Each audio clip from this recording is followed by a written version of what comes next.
Hi, my name's Tim, and I've just finished Journey to the Centre of the Earth by Jules Verne. Look at that cover, it's gorgeous.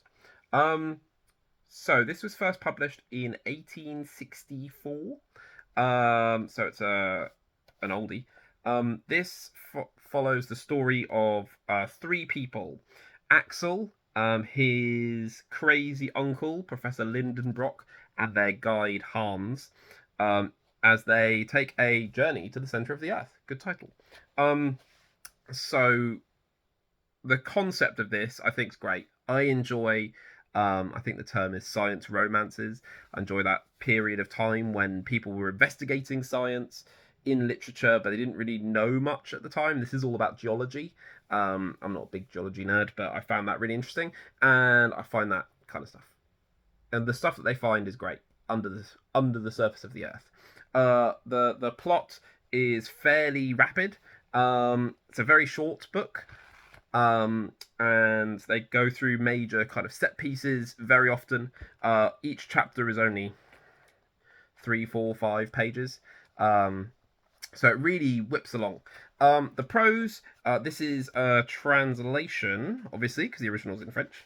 This is translated by Joyce Gard, and it's a classic, so it does have some of those language things. There's only a tiny bit at the end where I'm like, ooh, you can't really say that now, which is quite rare for a book this old.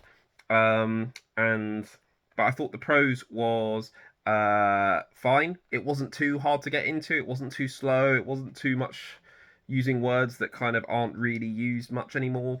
It didn't show its age too much, apart from the science. The characters, the best thing about this is the characters, the three main characters. Mainly because Axel, the one who we follow, doesn't want to be there. He doesn't want to go. Every step he's like, oh man, I really don't want to be here.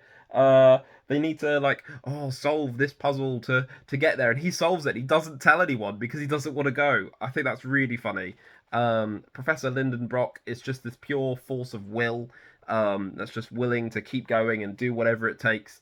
And then you've got Hans, the guide, who is he's so unrealistic because he doesn't say anything throughout the whole book.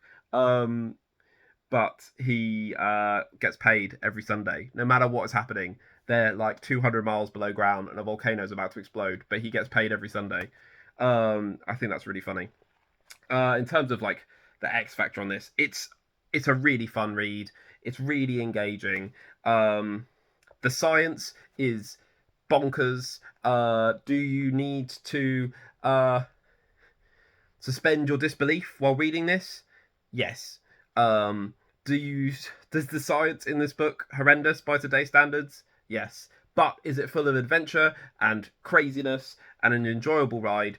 Yes, it is. So I gave this Journey to the Centre of the Earth by Jules Verne 4 stars.